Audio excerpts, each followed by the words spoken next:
야고보서 1장입니다.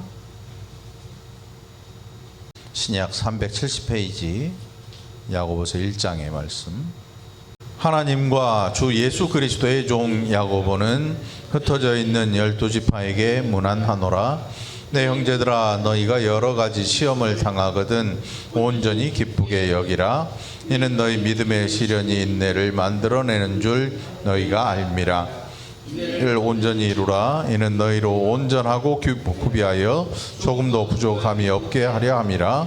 너희 중에 누구든지 지혜가 부족하거든 모든 사람에게 후히 주시고 꾸짖지 아니하시는 하나님께 구하라.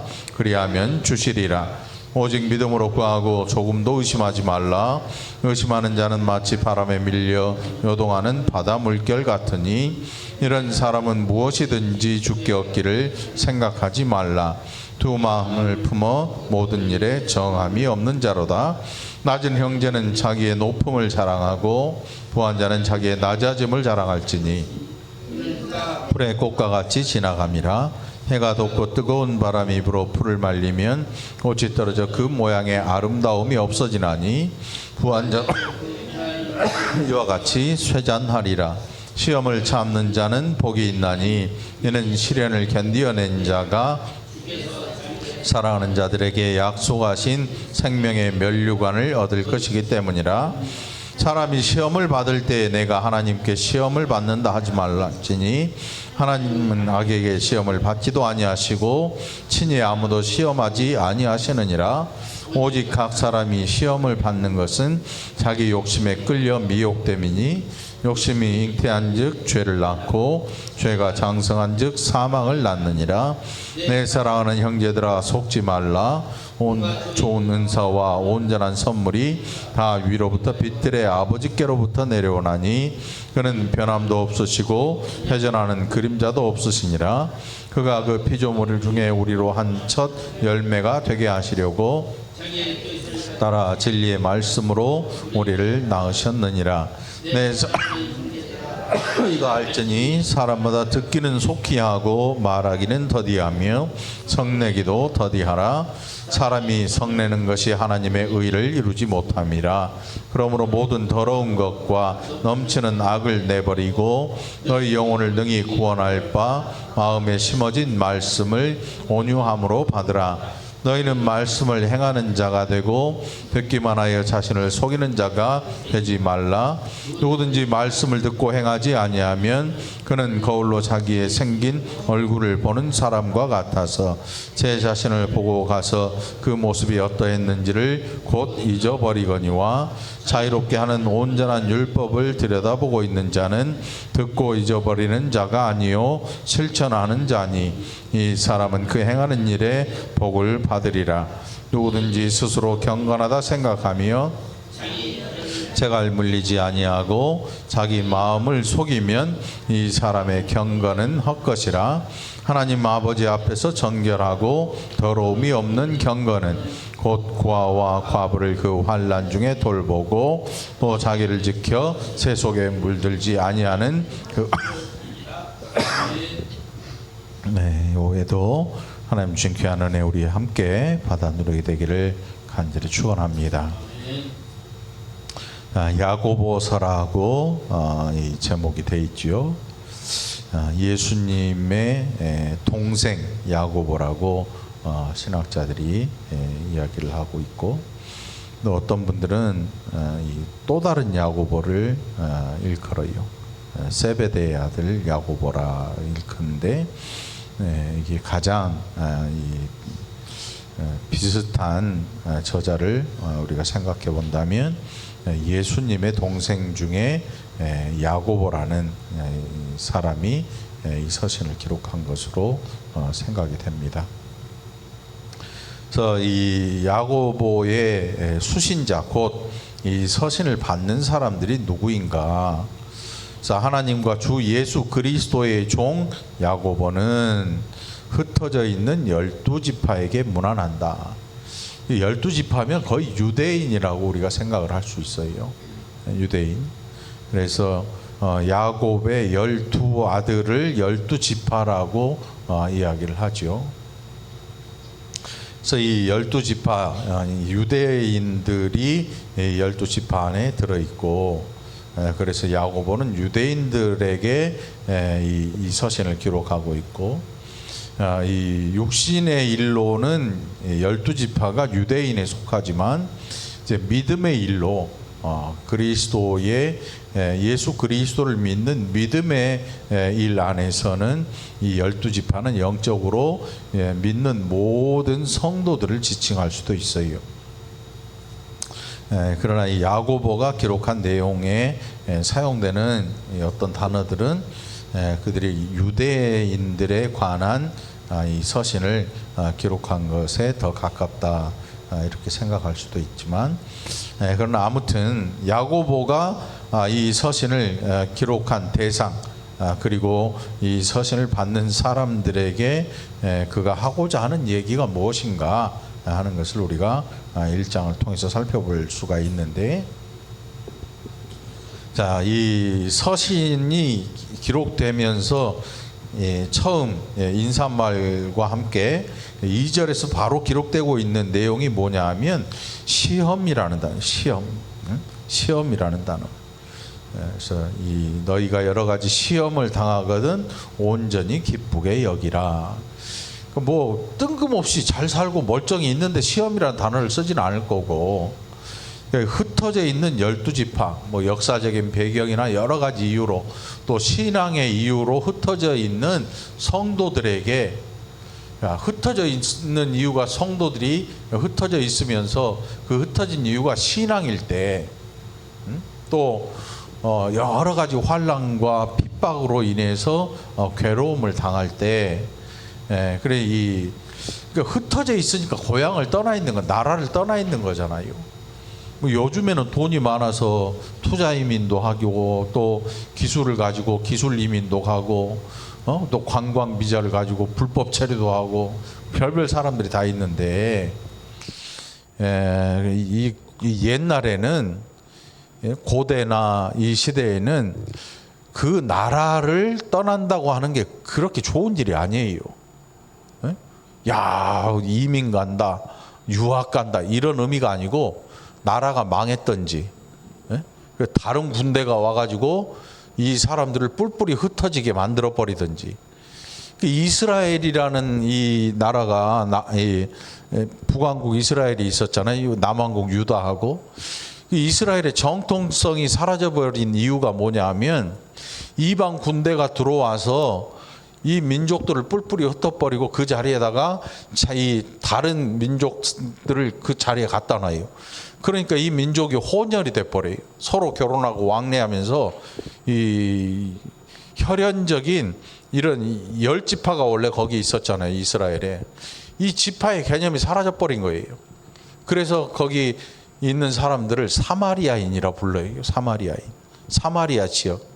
그래서 유대인들이 사마리아 지역을 굉장히 불경스럽게 생각해요. 이방인들하고 혼인해서 그 정통성을 아예 상실해 버렸으니까. 그래서 사마리아 지역이라고, 사마리아인. 이게 그러니까 그 당시에 옛날에 고대나 뭐 이 시대에 다른 나라에 가서 산다는 게 그렇게 썩 좋은 일은 아니었어요.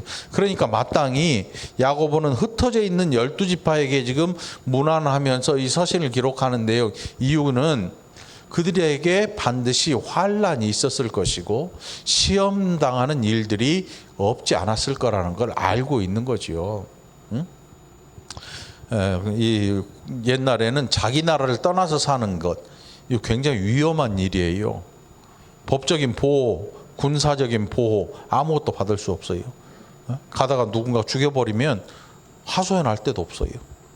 그런 위험한 시대, 그 시대에 흩어져 있는 12지파, 곧 믿음을 가지고 살고 있는 성도들에게 너희가 시험을 당할 텐데 그 시험은 슬픔의 시험이 아니고 기쁨의 시험이다. 그러면서 2절에서 너희가 여러 가지 시험을 당하거든 온전히 기쁘게 여겨라. 미친 거 아니야? 시험 당하는데 기쁘게 여기라. 세상 사람들은 이해하지 못할 거예요. 세상 사람들은 너 미쳤냐? 이 소리밖에 안 나올 거야. 그런데 야고보는 뭐라고 하냐면 이는 너희 믿음의 시련이, 믿음 없는 사람이 시련을 당하는 거, 시험 당하는 거, 이거는 뭐 기쁘게 여길 이유도 없어요. 그런데 야고보는 이는 너희 믿음의 시련이 인내를 만들어내는 줄 너희가 알미라. 뭔가를 녹이면 그 녹아든 것에 결정이 있잖아요. 설탕 녹이면 뭐가 나와요? 뽑기가 나와. 국자에다 설탕 돌돌 돌려가지고 노랗게 이게 녹이면, 녹여가지고 장날, 옛날 장날, 요즘은 그것도 없나 봐. 옛날 장날에 가면 그 알미늄 그 틀을 탁 붙여놓고 쪼르륵 따라 부어서 쫙 벌리면 그거 뭐 있어? 거북선, 배하고 붕어도 있고 칼도 있는데 그거는 뽑아봤자 손해야. 이빨 다 썩어. 애들이 그거 뽑아가지고 쪽쪽 빨아먹고 다니는데 이마나 커, 뭐 칼 같은 게. 뭔가를 녹이면 그 결과물이 나와요. 쇠를 녹이면 뭐가 나와요? 쇠를 녹이면 뭐가 나와? 쇠물이 나오지. 쇠를 녹였는데 쇠가 그대로 나오면 승질나지. 쇠를 녹이면 그 결과로 쇳물이 나와요.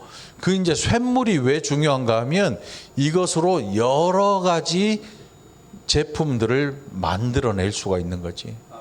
이제 야고보의 말에 따르면 너희가 시험을 당하거든 기쁘게 여겨라. 왜냐하면 그 시험을 녹여서 너희의 삶에서 그 용광로와 같은 그 시험이 뜨겁게 나오는데 그 결과물이 뭘로 나오냐면 인내로 나올 것이다. 인내로 나올 것이다. 그래서 여기에 보면 너희 믿음의 시련이 인내를 만들어낸다. 뭔가 제품 하나가 떨어져 있던 쇳물을 확 뜨겁게 녹여가지고 나중에 쭉 뽑아가지고 쇠몽둥이를 만들든지 칼을 만들든지 말이에요. 뭔가 모양을 만들 수 있는 틀이 생겨나고 그 틀에다 이렇게 들어 부으면 모양이 생기잖아요. 그걸 이제 당금질하고 막 두들기고 해가지고 여러 가지 모양의 도구들을 만들지요. 근데 이 지금 여기에 나오는 시련이라는 단어가 바로 그런 거예요. 시련이 뭐냐면 어마어마하게 뜨겁게 달구는 거예요. 시련을 당했다. 그거는 무지무지하게 어려운 일을 당했다. 그런 의미로 시련을 당했다. 이렇게 얘기를 해요. 이 시련이라는 단어가 대장간 단어야. 용광로 같이 막 펄펄 끓는 녹이는 그런 장면을 연상시키는 거죠. 그러니까 이 믿음이라고 하는 너희 믿음의 시련이, 그러니까 믿음이 평안할 때는 별 볼 일 없는데, 별 볼 일 없어 보이는데 시험 당할 때 티가 나는 거예요. 시험 당할 때 이 믿음이 시련을 당하는데 결국 그 결과물이 뭘로 나타나냐? 인내로 나타나네. 인내로. 그래서 여기에 시련이 인내를 만들어내는 줄 너희가 알미라. 그래서 야고보는 인내를 온전히 이루라 그래요. 4절에서 이는 너희로 온전하고 구비하여 조금도 부족함이 없게 하려 함이라. 그러니까 결국 인내를 만들어내는 거는 인내 그 자체로 끝나는 게 아니고, 인내라는 이것을 가지고 살아가는 성도들이 결국 어디를 향하냐? 하나님 앞에서 경건하고 부족함 없는 것으로 발견되는 거예요. 거룩해지는 거지요. 사람이 그 노래 제목도 있잖아요. 아픈 만큼 뭐라 그래요? 아픈 만큼 성숙해진다 그러잖아요. 세상 고초 많이 당한 사람들은 그 아픔을 알기 때문에 다른 사람의 마음도 헤아릴 줄 알아야 돼. 이걸 모르면 이제 정반대로 가죠. 정반대. 굉장히 무서운 거예요. 근데 우리가 아픔을 당할 때 그 아픔에 대한 생각을 내가 늘 기억하고 있는 거예요. 물론 평생 아파하라는 소리는 아니고 어떤 힘든 일을 당했을 때 그 힘든 일의 생각을 머릿속에서 지워버리는 게 아니고, 아, 이런 일을 당하면 이럴 때 이런 마음이 생기고 아프고 힘들더라. 그러면 다른 사람이 그 일을 당하고 있을 때 어떨 것 같아요? 아따 고소하다, 이런 마음이 아니겠지요. 아, 저 사람도 내가 당했던 이 마음의 아픔을 겪겠구나 하는 이런 너그럽고 이해가 넓게 이해해 줄 수 있는 너그러움이 우리에게 생겨나는 거예요. 그 세상을 살아가면서 여러 가지 힘든 일을 당했다는 게 결국 다른 사람을 이해하는데, 다른 사람을 이해하고 다른 사람의 아픔을 이해해 줄 수 있는 이런 의미로서 우리는 이 시험을 감당하고 인내를 이루어내는 거지요. 우리 자신도 거룩해질 뿐만 아니라 다른 사람에 대한 너그러운 마음도 가질 수 있게 되는 거예요. 자, 너희 중에 누구든지 지혜가 부족하거든 모든 사람에게 후히 주시고 꾸짖지 아니하시는 하나님께 구하라, 그리하면 주시리라. 여기에 여기 돈 구하라고 안 했죠. 누구든지 지혜가 부족하거든. 그런데 이 지혜를 어디다 써먹을 것이냐, 돈벌이에 쓸 것이냐, 그거 아니에요. 믿음의 시련을 당하는 백성들이 어떻게 지혜롭게 이 시련을 통과할 것이냐, 시련에서 도망가는 게 아니고 이 시련을 어떻게 지혜롭게 감당할 것이냐, 이런 지혜. 세상을 살면서 우리가 세상 살면서 사람들을 만나고 하는데 내 마음 같지 않아요. 사람들이 다 내 마음 같으면 얼마나 좋겠어요. 그런데 그렇지 않아요. 내 생각은 이런데 저 사람 생각은 또 달라. 완전히 다르고, 한솥밥 먹고 같이 한 침대에서 자는 남편과 아내도 생각이 다르고, 뭐 다 삶의 내용이 다른데 세상 사람들이 밖에서 만난 사람은 더 하면 되겠지 뭐. 그런 일들에 대해 어떻게 이것들을 해결하고 갈 것인가에 대한 이런 지혜를 구하는 거지요. 그때 지혜가 부족하거든 모든 사람에게 후히 주시고 꾸짖지 아니하시는 하나님께 구하라. 후히 주시고 꾸짖지 아니하신다. 그러니까 어떤 일에 대해 하나님께서 너 왜 이 일을 이 모양으로 하냐고 이 책임을 물으시거나 우리를 혼내시거나 그렇게 하지 않으신다. 언제? 우리가 하나님께 지혜를 구할 때, 하나님께 지혜가 필요해요라고 지혜를 구할 때 하나님께서 이 인색한 하나님이 아니라는 거지요. 후히 주시고 꾸짖지 아니하신다. 하나님께 구하라, 그리하면 주시리라.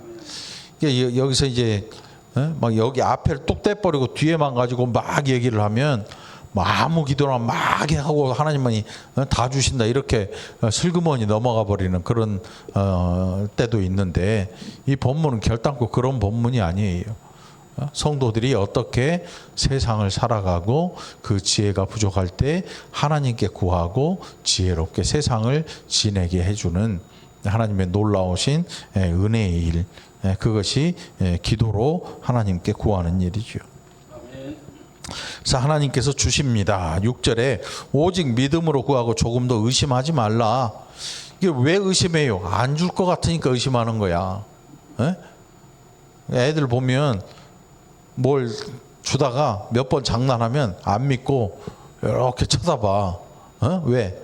또 장난칠까 봐. 안 주고 놀릴까 봐 이제 손도 안 내밀어. 이렇게 쳐다보고 있지. 이렇게. 의심하지 말라는 거야. 왜? 하나님은 약속을 어기는 하나님이 아니에요. 약속을 반드시 이루어내시지요. 사람은 이 약속을 반드시 이루어내지 못해요. 100개 약속하면 못 지키는 약속이 더 많아. 왜? 우리는 그런 존재이니까, 완전한 존재가 아니거든요. 그러나 하나님은 약속한 모든 것을 다 이루어내셔요. 그게 하나님의 말씀이 우리의 삶의 지표가 되는 이유가 바로 여기에 있어요. 이 말씀이 됐다 안 됐다 막 이러면 얼마나 혼란이 오겠어요. 예수님이 오신다 그랬다 안 오신다 그랬다 혼란스럽잖아. 그런데 하나님의 말씀은 반드시 이루어지고, 그뿐 아니라 예수 그리스도를 십자가에 잡아 죽인 그 사람들이 의인이 아니잖아. 그 사람들 생각에 예수님 잡아 죽이면 끝난다고 생각을 했지요. 밀란이 일어날까 봐 예수님을 잡아 죽인 거예요.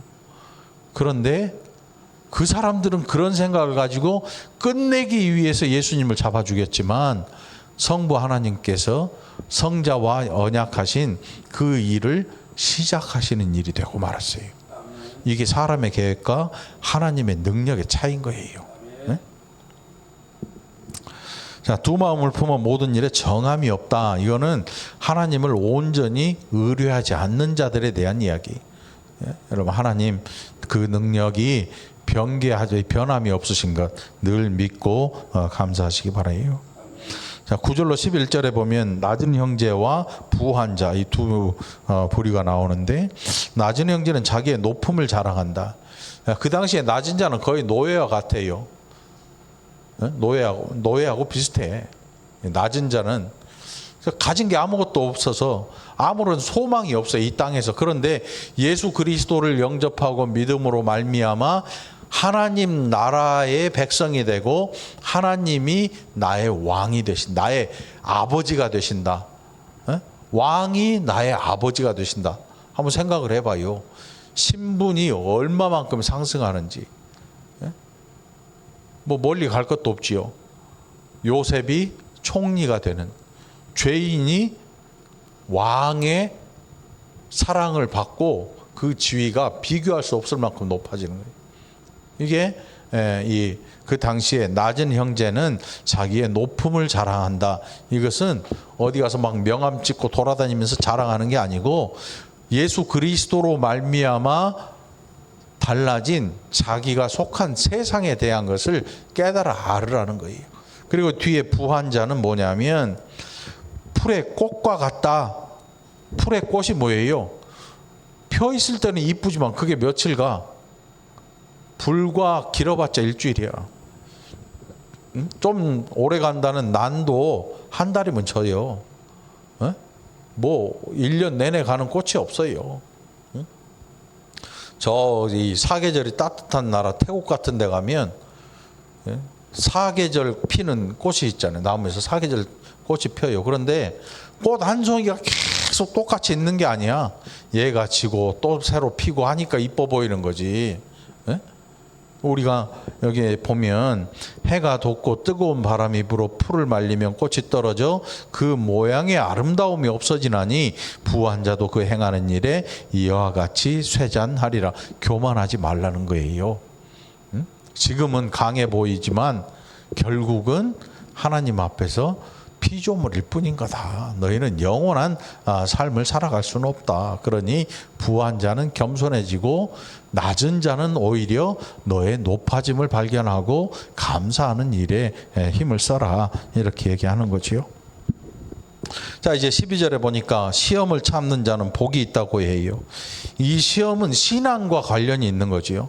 그래서 이는 시련을 견뎌낸 자가 주께서 자기를 사랑하는 자들에게 약속하신 생명의 면류관을 얻을 것이기 때문이라. 생명의 면류관, 곧 저 하나님 나라에 속한 자가 되고 그 나라를 기업으로 받고 구원에 이르는 백성이 된다. 그리고 이제 13절로부터 나오는 이 시험이라는 단어는 신앙이 아닌 죄로 말미암은 시험. 이 앞에 시험들은 뭐라고 얘기하냐면 학교에서 보는 시험 있잖아요. 학교에서 시험 보면 뭘로 시험 봐요? 학교에서 공부한 거 시험 보잖아. 그게 이 시험이라고, 앞에 나오는 것을 시험이라고 할 수 있죠. 뭐 중간고사, 기말고사 이렇게 있잖아. 그러니까 우리가 신앙생활을 하면서 신앙 때문에 이 당하게 되는 여러 가지 시험들, 이 시험들은 이제 학교 다닐 때 시험 공부하는 거랑 비슷해. 중간에 열심히 준비해가지고 경건에 이르는 연습을 열심히 해서 결국 신앙으로 말미암아 승리하는 것, 이것이 시험의 결과지요. 근데 이제 13절부터 나오는 이 시험은 뭐냐면 죄로 말미암아 당하는 일들, 유혹이죠. 유혹. 유혹이에요. 유혹. 그 정말 엉뚱한 곳에서 뻥 터지는 일들이 있어요. 사회적으로 야, 저 사람은 참 좋아 보인다 이런 생각을 하고 사람들에게 존경을 받았는데 나중에 보니까 뒤에서는 온갖 이 비리와 막 이 뭐라 그럴까요? 갑질과 뭐 이런 일들을 하고 있는 게 뻥 터져. 사람들의 눈에 그게 보이고 온갖 여자들 막 온갖 추태를 다 보이면서 살아. 껍데기는 멀쩡해 보이는데 그런 일들, 이게 시험이야. 여기에 기록된 게. 우리가 이 시험을 받을 때에 하나님께 받는다고 하지 말아라. 그것은 하나님이 너희를 시험하시는 게 아니고 너희가 죄로 말미암아 그 유혹에 빠졌기 때문에 당하는 일이다. 그게 이 14절의 내용이에요. 오직 각 사람이 시험을 받는 것은 자기 욕심에 끌려 미혹됨이니 욕심이 잉태한 즉 죄를 낳고 죄가 장성한 즉 사망을 낳는다. 죄의 싹이 사망이에요. 사망. 결국 너희가 이 시험을 받을 때 하나님 핑계 대지 말아라. 너희의 욕심으로 말미암아 유혹에 빠진 것이다. 그러니까 이 성도들이 일부러 음란한 자리에 찾아갈 필요가 없는 거지요. 그런 자리를 괜히 갈 필요가 없는 거야. 우리가 어느 곳에 가든지 그런 자리를 구별할 수 있는 능력들이 있잖아요. 지적인 능력들이. 그런 자리를 구분하고 이게 아니다 싶으면 안 가야지. 가지 말아야지. 괜히 멀쩡한 길 놔두고 사창가 있는 대로 지나갈 필요는 없잖아요. 그런 거예요. 우리가 죄로 말미암아 이 죄의 싹이 사망이 되지 않기 위해서 우리는 스스로 어느 쪽이 더 경건하냐 이거를 우리 스스로 판단하고 그런 길들을 스스로 찾아 나갈 필요가 있는 거지요. 그래서 여기에 나오는 하나님이 나를 이런 발걸음을 인도하셨다? 아니에요. 더러운 길로 인도 안 하셔요. 더럽고 추하고 악하고 죄된 길로 하나님이 이끄시지 않아요. 우리 스스로 그런 것들을 대적하고 물리칠 그런 능력도 우리에게 주셨거든요. 자, 온갖 좋은 은사와 온전한 선물이 다 위로부터 빛들의 아버지께로부터 내려오나니 그는 변함도 없으시고 회전하는 그림자도 없으시니라. 그가 피조물 중에 우리로 한 첫 열매가 되게 하시려고 자기의 뜻을 따라 진리의 말씀으로 우리를 낳으셨느니라. 그러니까 하나님은 형상이 없으세요. 형상이 없으셔. 그 우리가 이 하나님이 가장 싫어하시는 게 뭐예요? 형태를 만든 것을 신이라고 일컫는 거예요. 우상이죠, 우상. 가장 싫어하시는 거죠.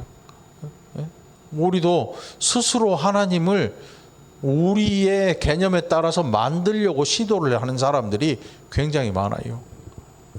근데 그런 것에서 벗어날 필요가 있죠. 아주 정확하게 거절해야 되고 정확하게 물리쳐야 되는 게 이런 일들이에요. 하나님은 회전하는 그림자가 없다는 건 뭐냐면 투명 인간이 아니고 하나님은 영이라는 뜻이에요. 영. 하나님은 영이시니 그러니까 하나님이 영이시기 때문에 그 크기를 우리가 얘기할 수도 없어요. 하나님이 얼마나 크냐 하나님의 크기도 얘기할 수 없어요. 왜? 하나님은 영이시고 무소부재하시고 전지전능하시다.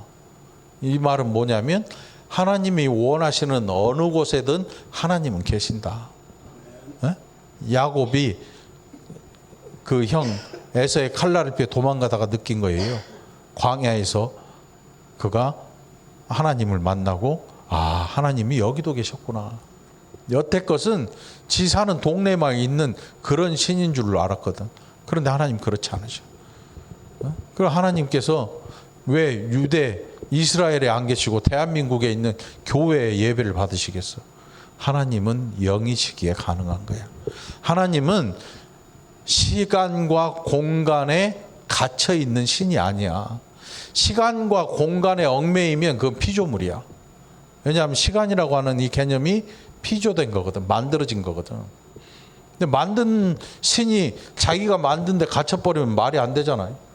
하나님은 우리의 상상을 넘어서요. 그러니까 우리의 머릿속으로 그리는 하나님의 능력이나 이런 것들을 생각하면 큰 오산이지요. 문고사님이 오산 살다 이사를 왔는데 그 오산이 아니고 아무튼 하나님을 우리의 머릿속으로 상상해가지고 대충 뭐 이 정도 되시겠지. 천만의 말씀이. 하나님은 무한하신 하나님, 알파와 오메가이시다.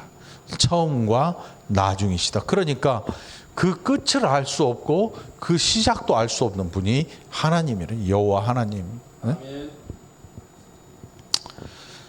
사람의 성내는 것이 하나님의 의를 이루지 못한다. 이건 뭐 두말하면 잔소리고. 그러니까 우리가 신앙으로 살아가면서 여러분 우리가 막 화내고 역정내고 이 불의를 보고 막 화를 내는 거는 그건 오히려 마이너스가 돼요. 불의를 본다 그래서 화를 내는 게 아니고 불의를 보면 뭐가 돼야 돼? 정의롭게 나가야 돼. 불의를 보고 막 같이 성질내고 같이 멱살 잡고 앞에 막 끼어든 사람 착 확 끼어들면 얼마나 성질나. 거기에 대고 같이 욕하고 내려가지고 네가 잘했는데 내가 잘했는데 해봤자 소용없어요. 화내는 것이 의를 세우는 게 아니야. 오히려 그냥 법을 판단할 수 있는 사람 불러다가 사고 안 났으면 그냥 너그럽게 용서해주고 보내고 들이박았으면 교통순경 불러다가 이제 봐달라면 되지. 보험회사 부르고. 근데 우리나라는 아직도 멱살잡이를 하더라고. 교통사고 나면 차가 사고 나면 아직도 멱살 잡어. 멱살 잡아도 소용없어. 블랙박스에 찍힌 그대로 법이라는 게 교통법규에 따라서 처리되잖아. 여러분 신앙생활 하면서 함부로 화내면 안 돼. 함부로 화내면 안 돼. 사람이 성내는 것이 하나님의 의를 이루지 못한다. 오히려 은혜가 땅에 떨어질 수가 있어. 그러니까 여러분들 우리의 심령을 우리 스스로 잘 조절해야지. 갑자기 속에 있는 더러운 것들이 튀어나오지 않도록 우리의 인격을 우리 스스로 다듬어 나가야 돼. 그래 얼마나 힘들고 어렵겠냐고. 자, 너희는 말씀을 행하는 자가 되고 듣기만 하여 자신을 속이는 자가 되지 말라. 이게 굉장히 뼈아픈 소리예요. 우리들에게 뼈아픈 소리야. 아는 건 많은데 지키는 게 없다. 우리나라 정치하는 사람들의 특징이죠. 제가 야니 연이 이런 얘기 하는 게 아니고 법을 잘 아는 사람들이 법 지키는 사람이 없으면 그 나라는 심각해지는 거예요. 법 잘 아는 사람일수록 법을 잘 지켜야 진짜 아는 거예요. 여기에 보면 자신을 속이지 말라 그랬어. 성경을 여러분 잘 알거든 성경을 잘 순종하는 자가 돼. 지키는 사람이 돼야 돼. 성경 공부를 많이 하면 성경을 말씀에 순종하는 자가 돼야 되는데 많이 아는 것과 순종하는 게 별개가 돼버리면 그때부터는 문제가 심각해지는 거예요. 자, 자유롭게 하는 온전한 율법을 들여다보고 있는 자는 듣고 잊어버리는 자가 아니요 실천하는 자니 이 사람은 그 행하는 일에 복을 받으리라. 여러분 순종하는 자가 받을 복에 대해 이미 하나님께서 성경에 다 기록해 놓으셨어요. 순종하시기 바랍니다. 자, 27절 마지막입니다. 하나님 아버지 앞에서 정결하고 더러움이 없는 경건은 곧 고아와 과부를 그 환난 중에 돌보고 또 자기를 지켜 새 속에 물들지 아니하는 그것이니라. 결국 우리의 삶의 신앙적인 이 모습은 어디로 귀결되느냐 하면 예수님처럼 연약한 자들을 돌보는 일로 가야 돼. 예수님이 연약한 자들을 돌봤다 그러니까 예수님이 사회 운동 해가지고 약자들을 막 돌봤냐? 물론 성경의 사복음서에 보면 예수님께서 그 당시에 힘없는 자들에 대해 큰 은혜와 능력을 베푸셨지요. 그러나 예수님 앞에서 모든 자들 곧 예수 그리스도를 주라 일컫는 자들에 대해 예수님께서 그들을 긍휼히 여기셨어요. 불쌍히 여기시고 그리고 유리하는 백성들, 그 사람들이 목자 없는 양같이 예수님의 눈에 불쌍하게 긍휼히 여기셨던 거지요. 이게 뭐 빈부귀천의 차가 아니고 그 목자 없는 양처럼 유리방황하는 그 백성들을 볼 때 불쌍해 보이셨는 거예요. 긍휼을 베푸신 거예요. 긍휼히 여기신 거지요. 우리를 또 마찬가지. 이제 여기에 보면 하나님 앞에서 정결하고 더러움이 없는 경건은 곧 고아와 과부를 그 환난 중에 돌보고 또 자기를 지켜 세속에 물들지 아니하는 그것이다. 세상에 있는 세속들이 세상의 풍조들이 우리를 넘보지 못하도록 그런 것에서 우리를 철저하게 지켜내는 거예요. 교회 안에 세상의 풍조가 들어오면요, 성공한 사람들, 세상에서 성공한 사람들이 교회를 다 움직이려고 들어요. 그렇지 않거든요. 교회는 누가 움직이냐면 하나님이 움직이시는 거예요. 그런데 그렇지 않고 세상에서 성공한 자들이 교회를 움직이기 시작하면 어떤 일이 생기냐면 썩어버려요. 결국 세상 풍조는 교회 안에 들어오면, 이 교회라고 하는 것은 세상 풍조가 들어오면 그 능력이 사라져버려요. 하나님의 능력이 사라지는 게 아니고 하나님께서 손을 놔버리시는 거예요. 세상 풍조를 끌고 들어오면 성전을 놔버리신 것처럼, 그렇게 거룩해 보이는 성전을 하나님이 던져버리시는데, 이까지 교회야 거룩해지지 않고 썩어버리면 그냥 손 놔버리시는 거예요. 여러분들, 그래서 교회는 세상에 맞서 싸워야 될 필요가 있어요. 막 데모하고 그런 게 아니고 거룩해지기 위해서 스스로를 격리시켜야 돼요. 우리 스스로 세상에 풍조가 들어오지 못하도록 우리 스스로가 그런 것들을 막아내고 얘기를 해야지. 이거는 이게 복음적인 게 아닌 것 같습니다. 이거는 세상 풍조입니다라고 정확하게 얘기를 해야죠. 이게 중요한 거예요. 여러분들 거룩하게 여러분 자신을 지켜내기를 바랍니다. 아멘. 어려운 사람들 여러분 잘 돌보시고 그분들에게 우리의 가진 것들을 나눠줄 수 있는 이런 작은 사랑도 우리에게 있기를 바랍니다. 이 한 주도 그 은혜로, 하나님의 은혜로 살아가기를 간절히 축원합니다. 아멘. 기도합시다. 하나님 감사합니다. 우리가 얼마나 또 하나님 앞에 살아가는 모습들이 때로는 어리석은지, 때로는 너무나 세속적이지 않았는지, 이제 우리의 이런 모습들을 돌아보고 세상에 속하지 않은 자로 우리가 경건을 위해 힘쓰고 노력하는 자들, 그래서 하나님의 은혜를 알고 살아가는 인내로 또 살아가는 백성들 되게 하여 주옵소서. 감사드렸고 예수님 이름으로 간절히 기도합나이다. 아멘.